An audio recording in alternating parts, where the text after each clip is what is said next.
Dans ce tutoriel, nous allons voir les fonctions avancées de la vue de rendu de Guerilla Render. Alors, dans les premières options que j'ai, je peux venir ici sauvegarder l'image en cours dans la vue de rendu en faisant un snapshot ici, et tac, je peux l'enregistrer en PSD, en TGA, blablabla, tous les trucs qui sont ici. Faites attention, ça bec la lutte de vue en fait du rendu qui est là.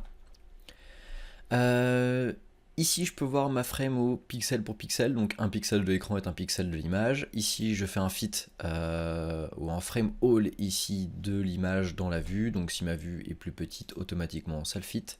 Je peux regarder ici en alpha, rouge, vert, bleu, et je retourne à ma luminance, et je retourne sur le RGB. Je peux changer la couleur de fond, alors là ça va pas être super visible, puisque j'ai qu'un seul layer qui qui remplit l'image. Mais en fait, ça m'affiche une petite grille qui est différente, enfin, soit une petite grille, soit en fond gris neutre, soit du noir à la place. Avec cet outil, ici, j'ai l'overlay, donc là, je clique, j'ai seulement l'objet que je sélectionne. Ici, j'ai une prévisualisation de l'objet que je vais potentiellement sélectionner. Et ici, j'ai plus du tout d'overlay affiché, peu importe ce que je sélectionne. HQ, low Q, donc quand je active ou désactive ça, je passe de la vue HQ, donc High Quality, qui est la vue, le rendu en pleine résolution, en pleine qualité, à une résolution d'image beaucoup plus petite.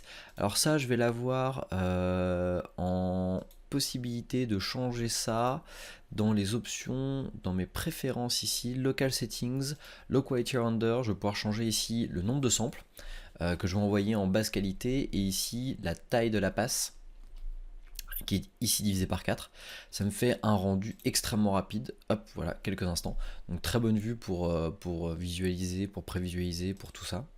Je vais avoir ici le progressif, donc itération par itération, qui s'arrête à 256 samples.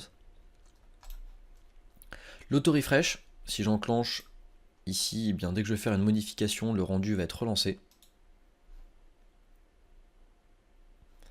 Qu'est-ce qu'on pourrait faire? On pourrait attraper... hop, ça rame un peu là entre... alors, on pourrait... je vais stopper le rendu. Hop, on pourrait ici... tac, choper ça. Hop, il y avait une texture de diffuse. Tiens, on va y mettre de l'incandescence.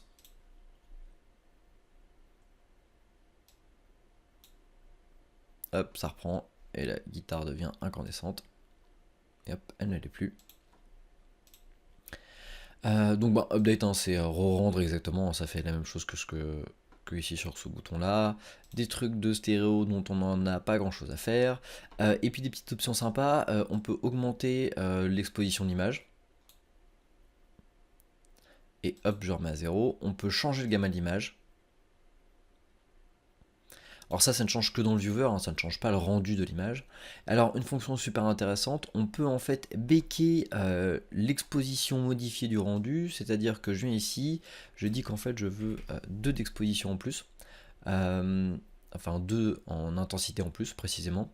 Et si je fais ça, en fait il va prendre toutes les lights de la scène et il va toutes les augmenter x2 pour récupérer ici ce que j'ai voulu avoir en rendu. Extrêmement pratique ce truc. Alors faites attention, il ne faut pas se tromper entre les deux boutons.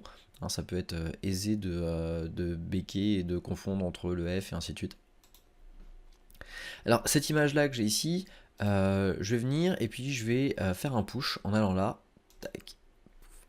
Et maintenant, en faisant le push, j'ai maintenant dans l'onglet Passes, ici un truc qui s'appelle Render Pass. Alors en fait, qu'est-ce que c'est? J'ai donc ici maintenant en fait un snap de ce que j'ai fait, normalement avec tous les buffers, tous les AOV qui sont à stocker à l'intérieur.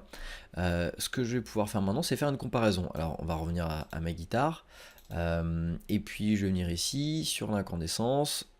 Hop, on va mettre un peu de rouge en incandescence, histoire d'avoir un truc bien visible. Voilà, elle a pris feu. Et je peux venir comparer en fait entre mes deux images aisément. Je peux désactiver cette vue B en cliquant ici sur B. Hop, je ne la vois plus. Je peux inverser, je peux mettre la vue de rendu en cours ici en B et la vue de la render pass en A. Donc je peux les inverser sans problème. Hop, hop. Je peux désactiver ça, je peux même tout désactiver puisque je vois plus rien. Je peux aussi drag and drop des images.